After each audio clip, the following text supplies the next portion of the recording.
안녕하십니까.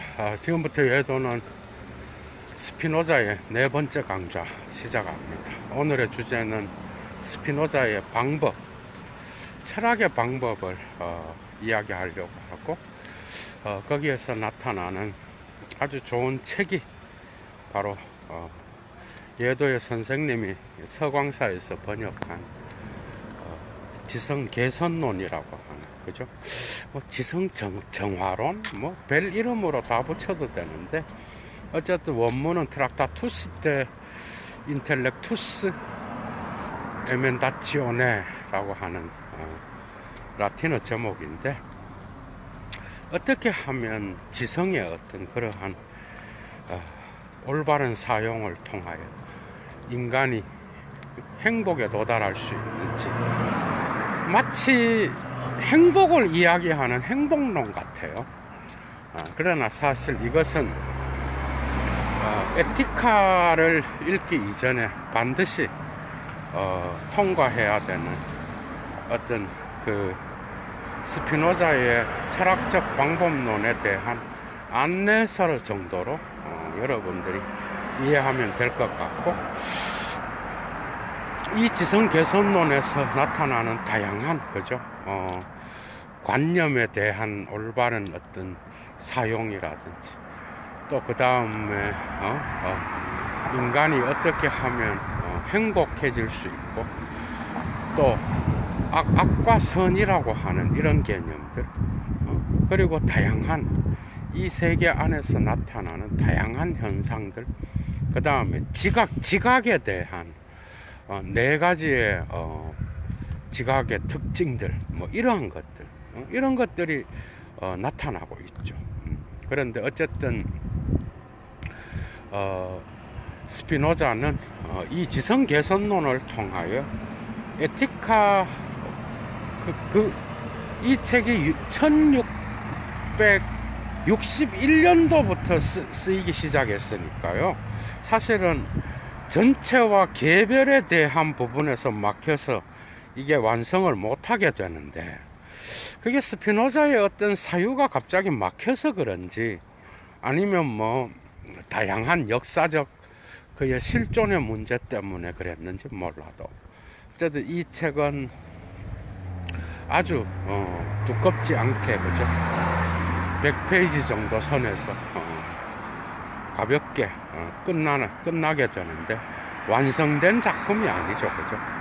그래서 이 지성 개선론은 어떻게 보면 그 당시에 그가 에티카의 본격적인 자기 자신의 형이상학적 철학을 서술하기 하면서 이 철학의 방법을 아주 구체적으로 자기 자신의 철학의 방법을 구체적으로 제시하면서 쓰여진 작품이다. 여러분들이 이렇게 알고 있으면 되겠고, 사실은 1663년도에 데카르트의 철학의 원리에서 형이상학 부분을 따로 고찰하는 그 부분에서도 데카르트의 철학의 방법에서 기하학적인 그러한 원리에 근거하여, 그죠?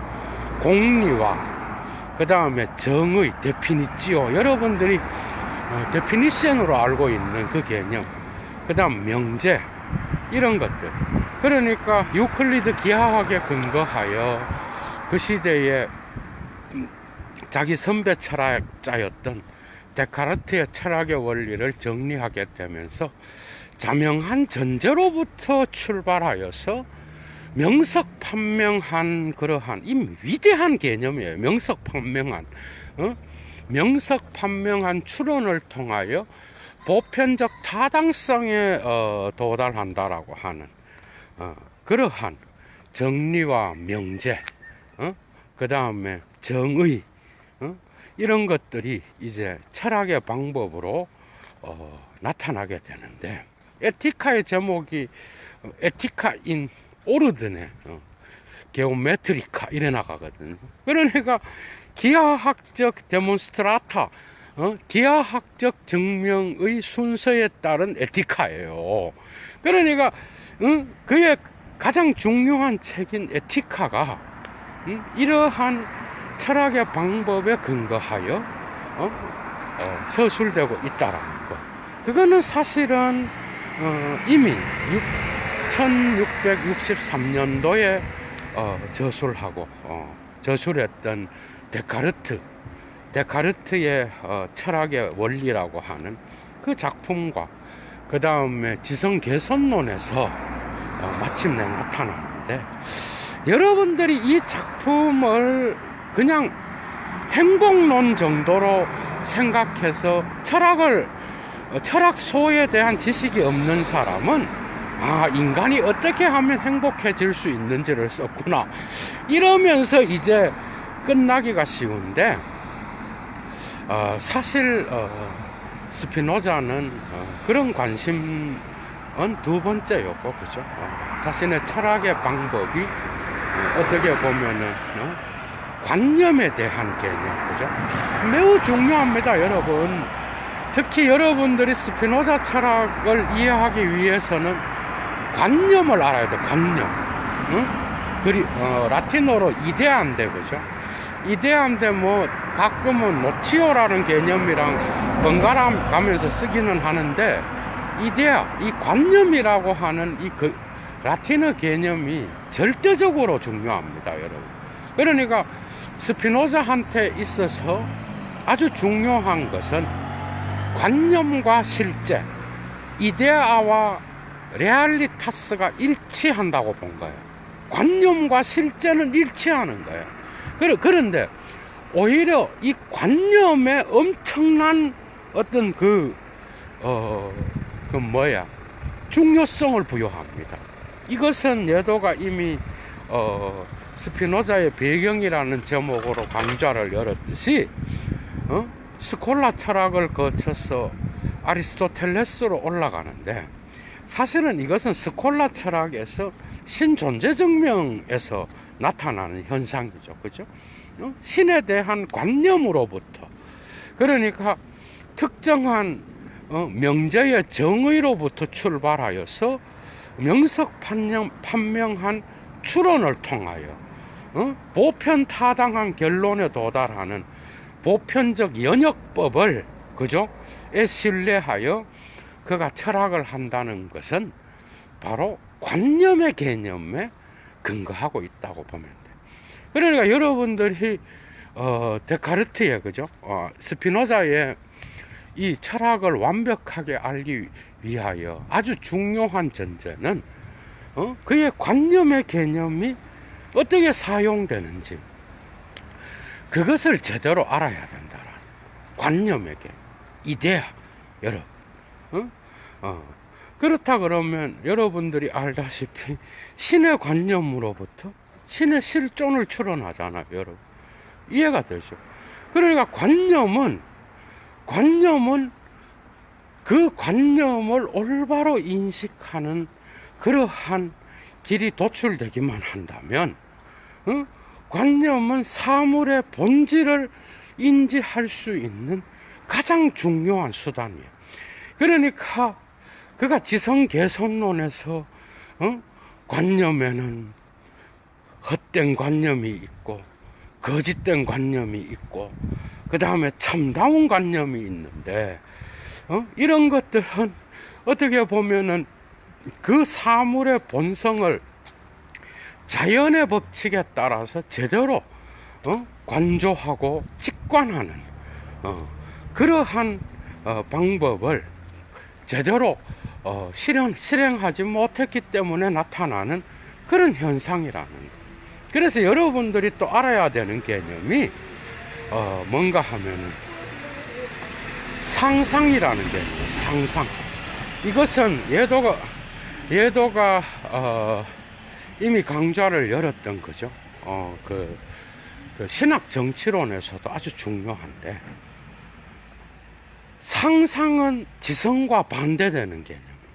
그게 인텔렉투스는 이마기나치오와는 완전히 반대되는 개념으로서, 오히려 이것은 상상이라고 하는 것은 스피노자한테서는 지성을 올바르게 사용하지 못하고 감성에 의하여 아펙치오, 열정과 감성에 의하여 감각적 지각에 의하여 휘둘리는 그러한 인식 방식이야. 그러니까 이러한 인식론이 사실은 에티카의 2부에서 제대로 나타나는데요. 이런 것들이 이미 지성 개선론에서도 나타나고 있어.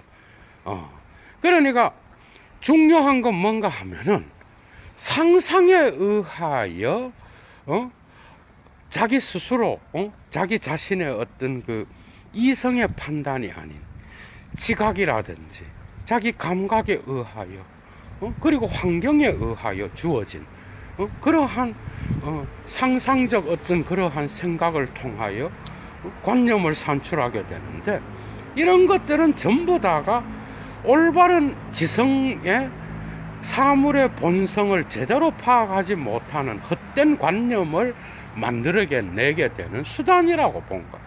그러니까 이마기나치오는 지성의 올바른 사용에 반대되는 게 여러분. 그리고 오피니언 뭐죠? 의견, 사람들의 의견. 그래서 지성 개선론에서 여러 가지 설명을 하다가 4가지의 지각 방식을 이야기합니다. 첫 번째는 기호와 사람들의 어떤 그 소문에 의하여 드러나서 사람들이 말하는 소문이라든지 기호, 전통의 기록물, 이런 것들을 통하여 알려지는 그런 지각이 있다. 첫 번째. 그리고 두 번째는 또한 이런 것들을 자기 자신의 우유적 경험에 의하여 산출한 그러한 그 지각이 있고, 그 다음에 세 번째는 그 사물 자체의 본성을 제대로 파악하는 원인으로 거슬러 올라가는 게 아니라 다른 사물과의 관계 안에서 획득되는, 그래서 그 사물의 원인을 제대로 파악하지 못하는 데서 오는 그러한 추론 방법에 의한 지각이 있고, 그 다음 네 번째는 그 사물 자체의 원인을 자체로서 볼 수 있는 그런 지각이 있다는 거예요. 그런데 가장 중요한 거는 나머지 4개는 사물에 대한 거짓된 관념이나 헛된 관념들을 만들어내고 상상에 근거하여 의견에 근거하여 소문을 듣고 그렇게 사물에 대하여 잘못된 관념을 만들어내는 데에 기여한다면, 오로지 4번째 지각을 사용해서만이 인간은 사물에 대한 본성에 접근할 수 있다라는 거예요. 이런 방식으로 그는 사물에 대한 본질을 제대로 파악할 수 있는 지성의 올바른 사용을 이야기하고 있는데, 그런 것들 그러니까 자명한 명석판명한, 당연히 데카르트의 개념이죠.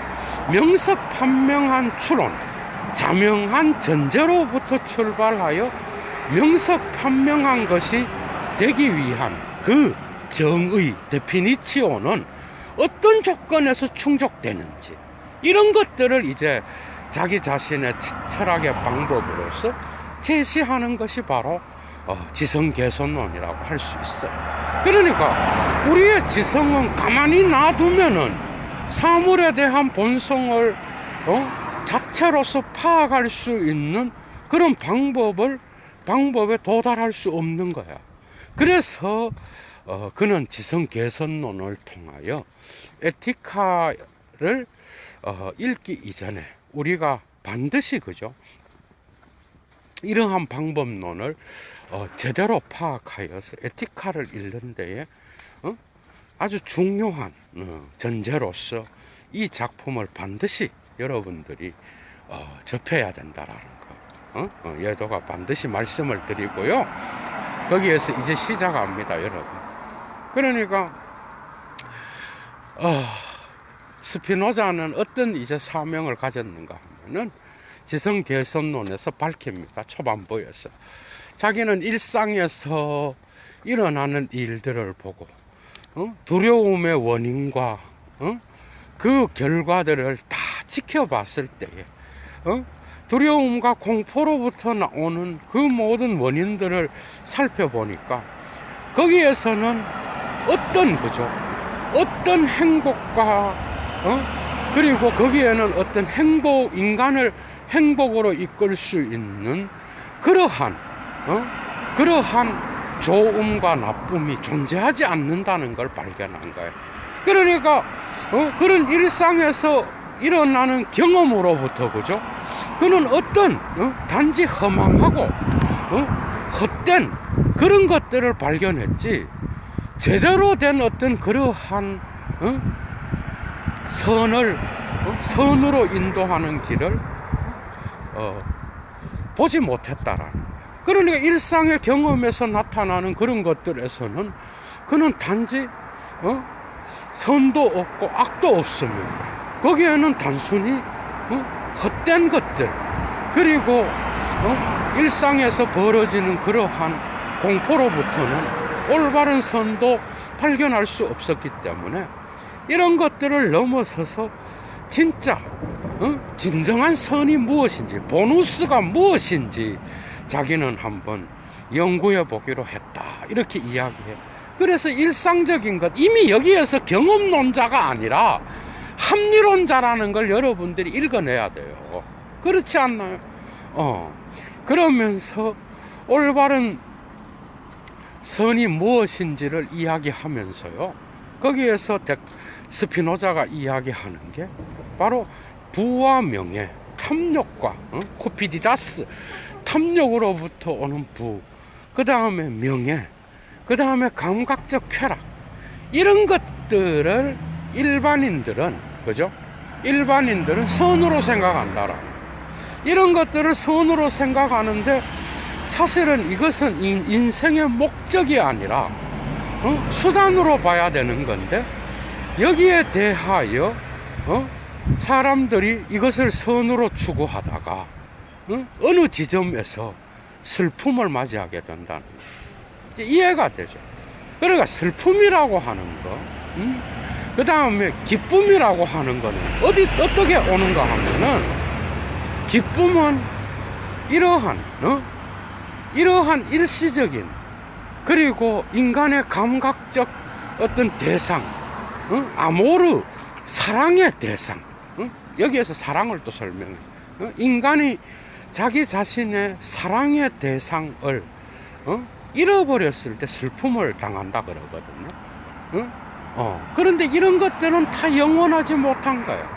그러니까 예를 들면은 어떤 미인이 있다고 합시다. 그래 어떤 사람이 그 미의 대상을 사랑한 거야, 그죠? 아름다움의 대상을 그가 사랑을 한 거야. 그런데 그 대상을 사랑의 대상으로 생각을 하고 그 사람이 그것을 마음속에 품었는데 그런데 어느 순간에 사고를 당해서 그것에 대하여 미를 잃어버린 미인을 보고 그 사람은 더 이상 그 미인에게 관심을 갖지 않게 되고 그러한 현상은 그를 슬프게 하지 않는다. 그러니까 슬픔이라는 건 어디서부터 오는가 하면 그 사랑하는 대상이 그죠? 좌절된 상황에서. 그래서 슬픔은 언제나 그 대상의 어떤 특정한 관점으로부터 사물에 대한 특정한 관점으로 나타나는데 그것은 바로 시간의 관점에서 봤을 때 그런 일이 일어난다라는 이해가 되죠. 그러니까 이 세계에는 사물 자체는 악도 없고 선도 없는 거예요. 그런데 스피노자의 독특한 윤리관입니다, 여러분. 그러니까 특정한 사물은 코기니치오가 인식이 어떻게 발생하느냐에 따라서 슬픔도 있기도 하고 기쁨도 오기도 하는 거예요. 그러니까 여기에서 윤리학 2부에서 아주 중요한 개념 두 개가 나타나는데요. 그게 뭔가 하면은 수브 스페키의 아이테르니타티스라고 영혼의 관점에서 이런 말이 나와. 그 다음 또 하나는 수브 스페키의 두라치오니스, 이건 뭔가 하면은 지속의 관점에서. 그러니까 특정한 사물을, 동일한 사물을 어떤 관점에서 보느냐에 따라서 그 인간은 그죠? 신의 영혼의 관점에서 보느냐, 아니면 시간의 관점, 금방 사라져 없어질 시간의 관점에서 보느냐에 따라서 그것은 악이 되기도 하고 선이 되기도 한다라는 거예요. 그러니까 선은 특정한 어떤 악이 따로 있는 게 아니에요. 사실은 고대 철학부터 그죠? 중세 신학에서는 특히 악은 뭐예요? 신학에서는 악은 신의 완전함의 결핍이에요, 여러분. 결핍이라고. 그러니까 신의 완전성으로부터 뭔가 구멍이 일어나면 악이 나타나는 거예요. 그러니까 악이라고 하는 거는 언제나 특정 관점에서 그 인식이 어떤 방향에서, 영혼의 관점에서 그 사태를 바라보느냐, 아니면 지속의 관점, 시간의 관점에서 그 사태를 바라보느냐에 따라서 그것은 악이 되기도 하고 선이 되기도 한다라는 거예요. 이 독특한 상대주의가 지성 개선론에서도 나타나요. 그러니까 인간은 수단으로 삼아야 될 그 부와 명예와 그 다음에 또 그 감각적 쾌락을 인간들은 보통 일상에서는 이것을 선한 것으로 생각하는 거예요. 그래서 그 사랑의 대상에 대하여 마음을 품고 있다가 그것이 결핍되었을 때는 그는 슬픔을 느끼는 거예요. 그런데 신의 본성과 이것은 예도가 또 에티카의 실론을 이제 다음 시간부터 본격적으로 들어가겠는데, 이 지성개선론의 방법론이 끝나고 이제 들어가겠죠. 에티카 1부에 보면은 신은 자연과 동일하고, 이 정신이라고 하는 거는 이 자연 법칙과 동일하게 일어날 때에 사물의 본성을 인식할 수 있다라고 하는 근본적인 스피노자의 사유가 들어있어요. 그러니까 스피노자는 아주 상당히 신학적인 중세의 어떤 이런 사유를 집대성하면서 자기 자신의 독특한 철학을 만들어낸다고 보면 되는데, 이러한 기쁨은, 영원한 기쁨은 그러면은 어떻게 얻을 수 있는가 하면은, 이러한 시간적으로 영원의 관점에서가 아니라 지속의 관점에서, 그러니까 시간이 지나면 변화하는 그러한 것에 따라서 사태를 보게 될 때는 거기에는 언제나 슬픔이 찾아온다는 거예요. 그러니까 슬픔은 완전함에 대한 결여로서 나타나는 거예요, 여러분. 그러니까 이것은 스피노자한테서는 특별하게 사랑의 대상의 어떤 그러한 소멸이라든지 상실, 이런 게 나타나서 그 아모르가 그 대상이 시간 속에서 변화를 겪게 될 때 나타나는 결과로서 일어나는 거예요. 그럼 영원한 기쁨 안에 머물 수 있는 방법은 뭐냐?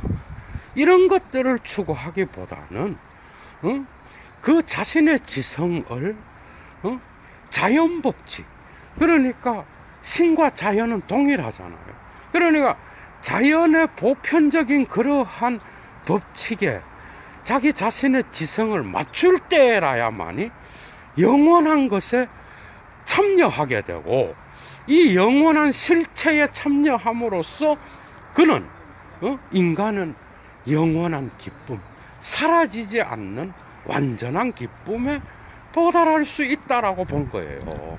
그러니까 이 기쁨은 결코 어떤 특정한 윤리가 있어서 그걸 행하느냐 행하지 않느냐 이런 방식이 아니라, 독특한 그의 윤리관은 특정 사물을 어떤 관점에서 보느냐에 따라서, 그죠?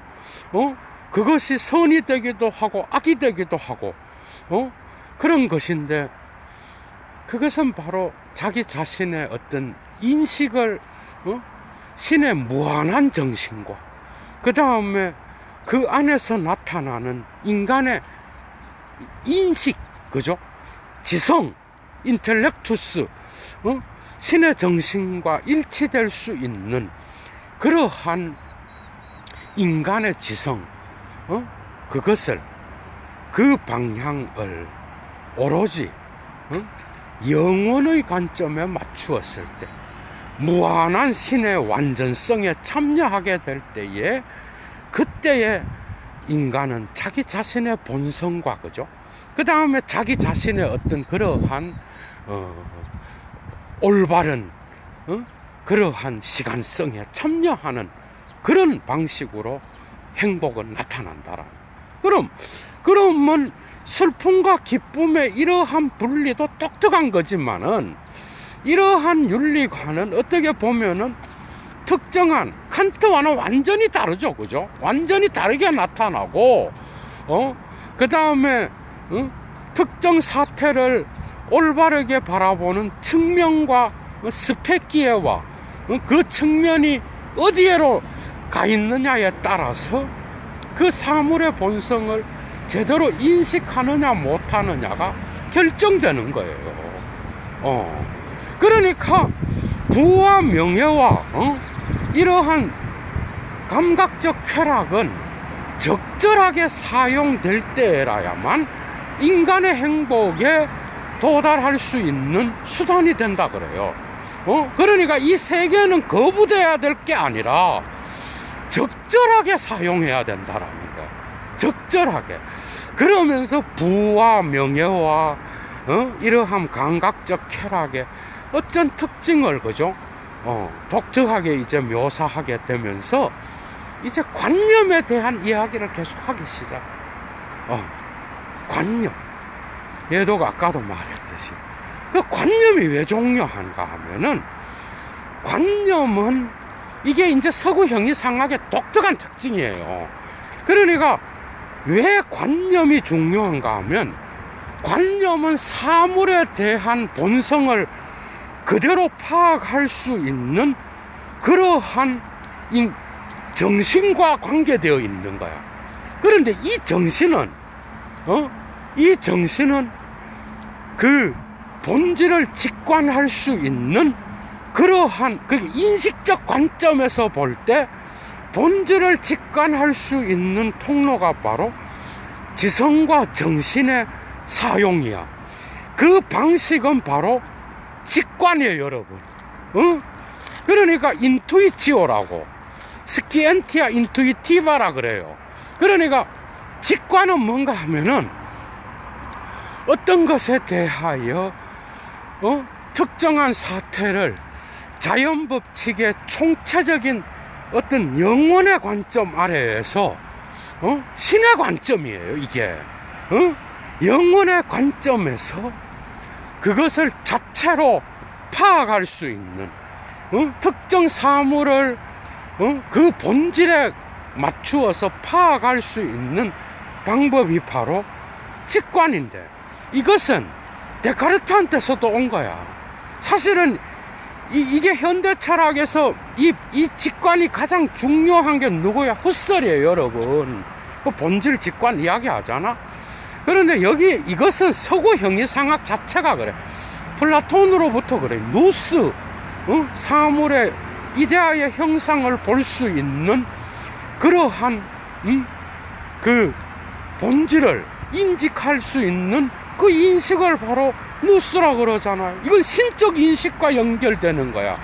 거기에 비하여 아이스테시스는 인간의 감각적인 건데, 감각적인 것하고 그것은 바뀌는 것이고, 복사의 복사물을 보는 것인데, 그 복사를 보는 그 인식하는 눈은 누스에 비하면 한참 떨어진 거예요. 이런 형이상학. 그 다음에 이 지성은 언제나 본질을 볼 수 있는 눈을 갖고 있다라는 거예요. 이해가 돼요? 그게 바로 이성이야, 여러분. 그게 바로 이성이고, 그게 바로 정신이고, 그게 바로 뭐예요? 영혼이고, 그게 바로 다른 게 아니라 그 방식이 직관에 있다라고 봅니다. 이것은 중세 신학에서 특히 모세 마이모니데스라든지 그 다음에 아벨로에스, 신의 직관, 인간의 언어의 일상적 언어의 혼란함, 그 혼란함을 넘어서서 직접적으로 그 신의 본질을 직관할 수 있는 그 방식은 관조와 직관의 방법입니다. 그러니까 이 부정신학에서 중요한 방식이었던 이 직관은 또 스피노자의 선배 철학자였던 데카르트한테서도 중요한 것으로 나타나게 되고, 이것이 이제 스피노자한테서도 아주 중요한 인식으로 나타나게 되는 거예요. 그러니까 여기 지성개선론에서도 나타나지만은 인간의 인식에는 순서가 있어요, 여러분. 윤리학 2부에 보면은 단계가 있어. 그냥 가장 낮은 단계가 뭐예요? 낮은 단계의 인식은 소문에 의한 의견, 오피니엠, 그다음 의견이라든지, 예도가 아까 했듯이 이마기나치오, 상상에 의하여 산출된 관념이에요. 이런 것들은 결코 사물의 본질을 인식할 수 없는 거야. 두 번째는 뭔가 하면은 보편관념이에요. 노치오 우니베르살리스인데, 이 보편 개념들은 그래도 상상력이나, 그죠? 상상이라든지 또 의견보다는 훨씬 더 이 보편 개념에 의존한 추론은 훨씬 더 사물의 본성에 접근하는 게 훨씬 더 그 단계가 더 좋은 거야. 그 다음에 마지막 단계가 있는 게, 이게 바로 스키엔티아 인투이티바야. 이게 뭔가 하면은 직관을 통하여 우리의 일상적 언어의 혼란함과, 그 다음에 이거 마이모니데스의 그 유명한, 저는 영어로 봤는데 가이드 투 더 퍼플렉스드라고 하는 책이 있어요. 그게 뭔가 하면은 혼란에 빠진 사람들을 인도하는 그 안내서예요. 거기에 보면은 이런 것들 스피노자가 그 책으로부터 어느 부분에서 영향을 받았는지가 나타나. 그러니까 사실은 예도가 내일 그 신론할 때 하겠지만은 다음 시간에 카우사 수이라고 하는 제1원인이라는 개념도 어떻게 보면은 모세 마이모니데스의 신론에서 나온 거야, 여러분. 이거는 조금 더 독특하기는 한데요. 어쨌든 그 다양한 것들이 이러한 자기 선배 철학자들의 사유에, 그죠, 의존해서 일어나고 있다라는. 그러니까 관념은 뭐예요? 관념은 오히려 사물 자체보다 그 사물에 대한 관념은 그 사물의 본질에 접근하는 그 길은 관념밖에 없는 거예요. 그러니까 관념은 여러분들이 오늘날 생각하는 대가리의 아이디어 이런 수준이 아닌 거야. 예도가 이미 했듯이 그 관념은 사물 자체보다도 더 그 인식을, 지성을 통하여 그 사물의 본질을 볼 수 있는 통로가 바로 관념이에요. 그러니까 관념은, 문제는 우리가 그 관념을 우리의 감각 지각에 의하여, 다른 사람들의 소문과 억견에 의하여 흔들려서, 우리의 일상적 언어에 의하여 안개가 가려 있듯이 우리의 인식이 불투명해져서 나타나는 혼란에 의하여 우리는 사물의 본성을 못 본다는 거예요. 그러니까 사물 자체는 언제나 관념과 연관되어서 나타나기 때문에 그 관념만이, 올바른 관념을 통하여 오히려 그 사물 자체의 다양한 그러한 우주론을 설명할 수 있다고 보는 게 바로 스피노자의 우주론이야, 여러분. 그러니까 관념의 인과관계는 사물의 인과관계와 일치하는 거예요. 관념과 이데아와 레알리타스, 실제는 동일한 거예요. 그런데 오히려 관념을 통하여 우리는 그 사물에 대한 본질을 볼 수 있는 거예요. 이해가 되죠?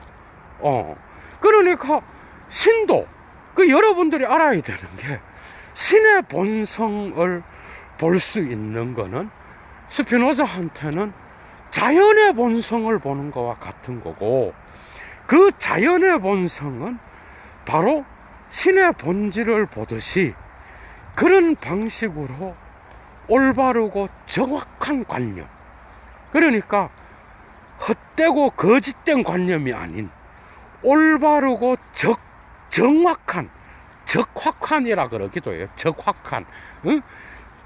이게 이제 데카르트의 명석판명한 관념을 이런 식으로 갖고 가잖아.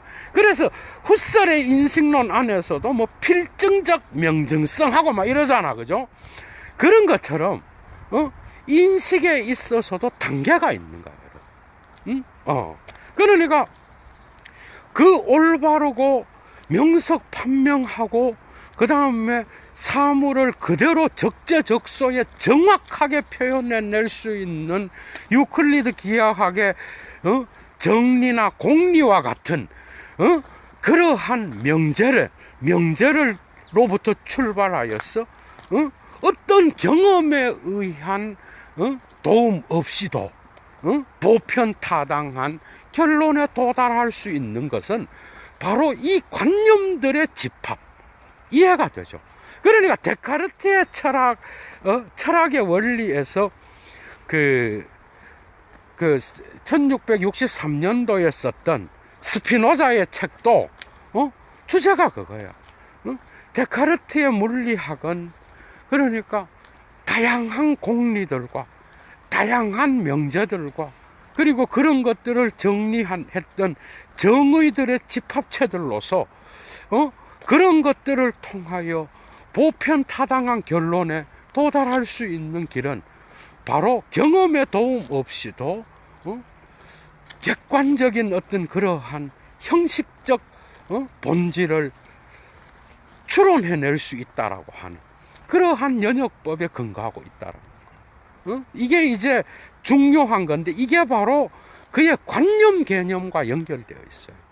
이것은 중세의 스콜라 철학, 고대 철학까지 거슬러 올라가지만은, 그래서 관념은 그 물 자체를, 오히려 물 자체보다도 그 물 자체의 본질을 인식할 수 있는 그러한 수단으로서 스피노자한테서도 매우 중요한 작용을 했다는 거예요.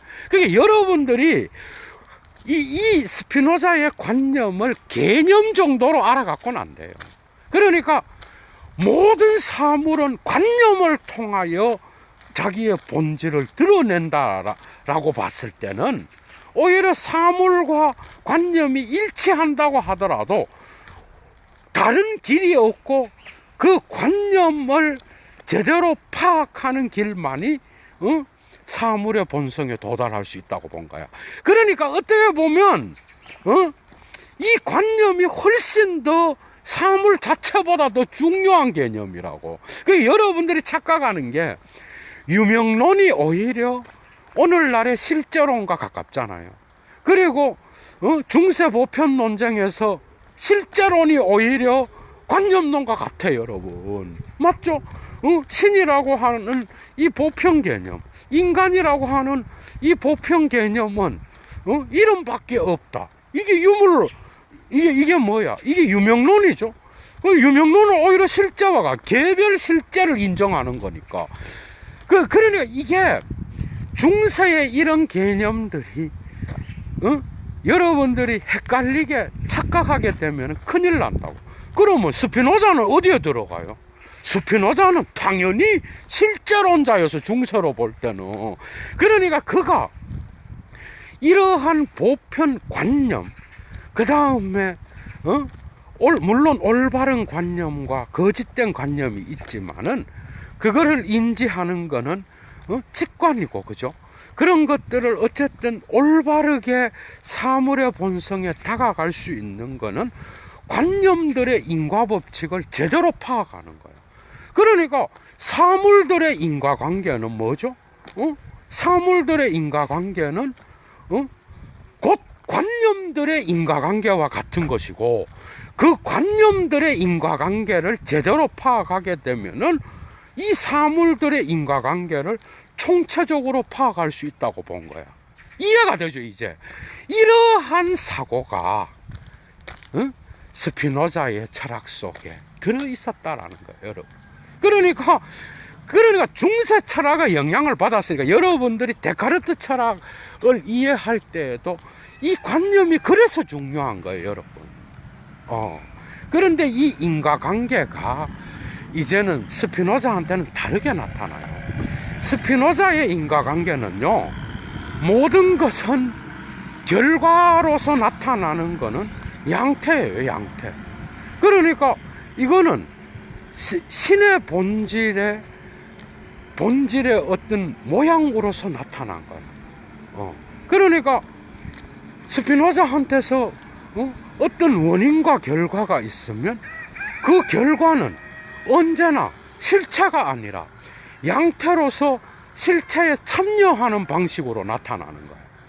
그러니까 모든 것은 원인을 갖고 있는데 그 원인을 계속 소급해 가면 신의 실체와 만나지 않는 게 없는 거예요.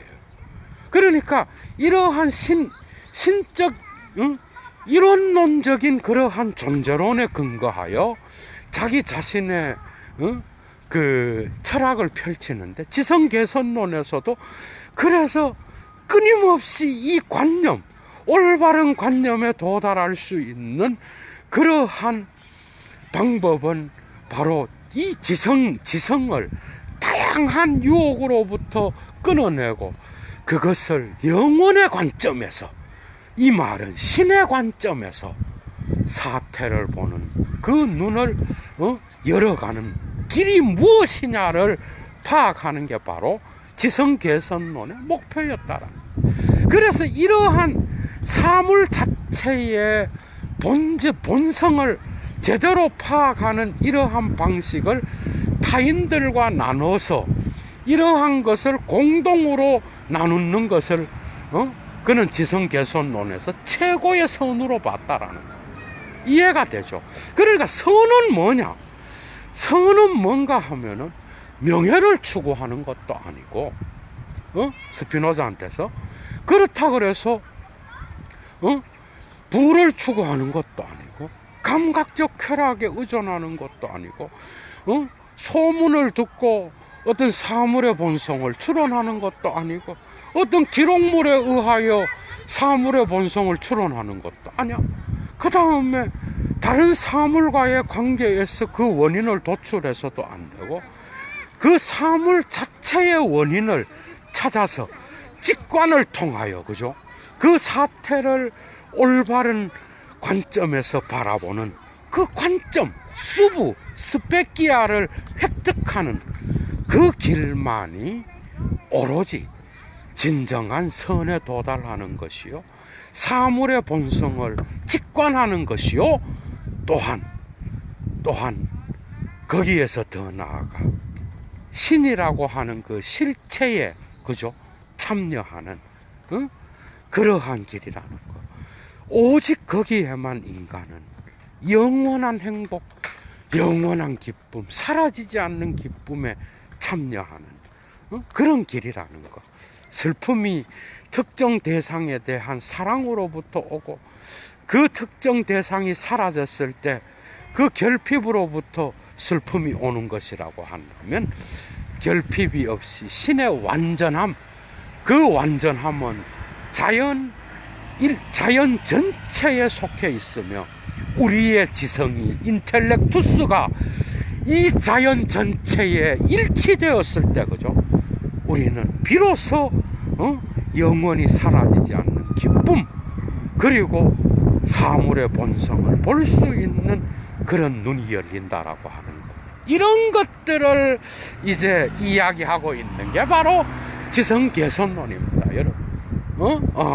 그러면서 거기에 뭐 다양한 이야기들, 지각의 관계들 다 다루고 있는데 대부분의 그 지성 개선론의 이야기들은 다시 윤리학에서 다시 나타나고요.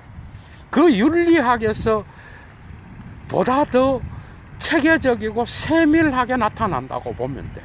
물론 세부적인 내용이 다 같다 그건 아니고 거기서 중요하게 여기는 이러한 이 지성 개선론은 스피노자의 철학의 방법을 그죠? 그의 63년도에 출간된 데카르트의 철학의 원리와 함께 그 작품이 지성 개선론이 자신의 철학의 방법을 미리 서술하는 것이라고 한다면 반드시 우리가 에티카를 읽기 전에 그죠? 반드시 숙지해야 되는 그 작품이 지성 개선론이라고 할 수가 있습니다, 여러분. 여러분 반드시 기억하셔요. 그러니까 스피노자는 자연주의자야. 그런데 그 자연은 그래 이 신은요 어떤 성서의 교리라든지 특정 어떤 그 종교의 교리가 아니야. 이 신은 그냥 자연의 법칙과 일치되는 거야. 그러니까 신은 따로 저 세계에 있는 게 아니라 이 세계 안에 자연의 법칙과 함께 생산적, 능산적 원리로서 이 세계 한가운데에 이 자연과 더불어서 존재하며 그리고 그 정신과 육체는 결코 이제 예도가 이제 하겠죠. 정신과 육체를 어떻게 지각하느냐, 거기서 어떻게 행복이 오나 뭐 이런 것도 참 중요한데요. 아유, 다 할 수가 없어. 여러분들이 직접 읽어보세요. 그러니까 오늘 예도의 강좌의 핵심이 뭐예요? 이러한 스피노자의 철학 1차 자료에 근접할 수 있는 이 강좌를 듣고 직접 이제 읽어보세요. 책이 이제 막 들어오기 시작할 거예요. 그러니까 그 관점을 갖고 여러분들이 한번 그러니까 육체와 정신은 따로 있는 게 아니라 그것은 영혼의 관점에서 두 가지의 측면으로 볼 수 있는 거고 정신과 육체는 하나요. 그 하나는 상호관계 안에서 통일을 이루고 두 개가 하나가 아니라 그 어느 하나를 빼면은 하나가 없어지듯이 그죠? 그 정신과 육체의 관계는 에티카의 2부에서 결정적으로 이제 데카르트의 그 육체와 정신의 이분법을 해결하는 방식으로 나가는데 독특한 해결책인데 얘는 그것도 뭐 나중에 이제 하겠는데 어때요, 여러분? 확실히 스피노자의 이런 인식론이나 이런 것들이 하이데크 이후엔 불가능하게 됐습니다. 그죠? 해체되고 이 관념이라는 이 개념도 그렇지만은 어떻게 우리가 수부 스페키의 아이테르니타티스 그러니까 어떻게 우리 인간이 어떻게 이 영원한 신의 무한하고 영원한 관점으로부터 사태를 보는 눈을 어떻게 얻어? 관념을 통한 연구. 그러니까 그의 방법론은 유클리드 기하학에서와 같은 그런 명제와 정리와 정의를 통하여 자명한 전제로부터 출발하여 명석판명한 추론을 통과하여 보편타당한 연역이죠. 그러한 결론을 끌어낸다라고 하는 그런 것들이 방법론인 것 같지만 사실은 관념학이야. 관념에 대한 관념학이라고 여러분. 근데 이거는 여러분 한번 봐봐. 그러니까 이 관념, 보편자에 대한 관념을 여러분들이 거부해 버리면 이 철학은 어떻게 되는가 하면은 어떻게 보면은 무너지게 돼 버리죠. 하이데거 이후로 하이데거가 왜 이러한 것들을 중세의 이러한 형이상학적 짓거리를 그죠? 예도가 이미 했듯이 존재와 시간 첫 번째 40페이지까지 이런 것들을 해체하는 이유가 뭐였어? 인간의 관점에서 사태를 보는 길은 해석밖에는 없다.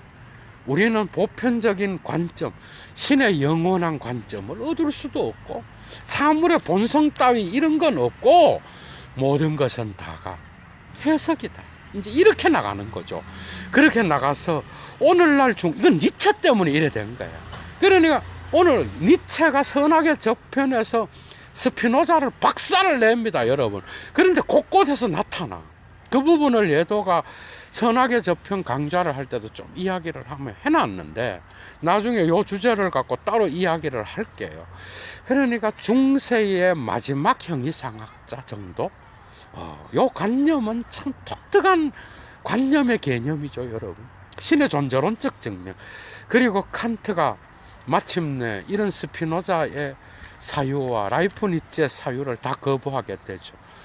인간의 주체는 자기 자신의 감각 직관을 통하여 들어온 그 내용물, 경험의 조건과 경험의 조건으로부터 자유로울 수 없다. 칸트로부터 1차적으로 해체되고 2차적으로 하이데거로부터 완전히 해체되어 버립니다. 오늘날은 들레즈를 통하여 스피노자의 형이상학이 그의 철학의 어떤 뼈대로서 그죠? 어떤 욕망기계라든지 다양한 관점에서 스피노자의 사유가 신이라는 개념을 제거하고 나타나기는 하지만은 어쨌든 이런 스피노자의 인식론은 그죠? 오늘날 어떻게 보면 하이데거 이후로 불가능하게 되었다라는 거 기억하시고, 그럼에도 불구하고 엄청나게 많은 동양적인 그런 사유와 일치될 수 있는 개념들이 엄청나게 나타나고 있다는 거예요. 그래서 오늘날 특히 한국에서 스피노자가 중요한 관점에서 연구되고 있다는 것, 예도는 인정하고요, 말씀드립니다. 그래서 이런 관념의 개념이 결국은 중세 스콜라 철학을 오히려 벗어나기보다는 집대성하면서 완성하게 되는 그런 계기로서 일어난다라는 거. 내일부터 다음 시간부터 그죠? 5번째 시간부터 예도는 이제 윤리학을 해부하는 강좌를 열어나가겠습니다. 예도는 이제 물러갑니다. 여러분 좋은 하루 되십시오. 주스.